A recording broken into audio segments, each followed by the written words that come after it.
ఈ భూమిపై మనుషులు కలిసి ఉంటారు. ఆనందం, బాధ కలిసిమెలిసి పంచుకుంటారు. అవసరం వచ్చినప్పుడు సహాయం చేస్తారు, సహాయం తీసుకుంటారు కూడా. కానీ నిరంతరం సహాయం తీసుకోవడం న్యాయమేనా? ఇప్పుడు మీలో కొంతమంది అనొచ్చు ఖచ్చితంగా న్యాయమే అని, అందులో తప్పే ఉంది అని. మనిషి మనిషికి సహాయపడతాడు అని మీరు ఖచ్చితంగా నిజమే చెప్పారు. కానీ నిరంతరం సహాయం తీసుకోవటం న్యాయం కానే కాదు.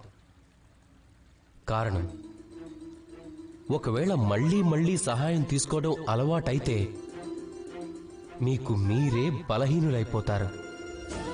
మీకు మీరే మార్గం వెతుక్కోటానికి బదులు అన్నిటికీ మీరు ఇతరుల సహాయం అడుగుతూ ఉంటారు. ఇక రెండో విషయం, సహాయంతో పాటు కలిసొస్తుంది ఉపకారపు భారం.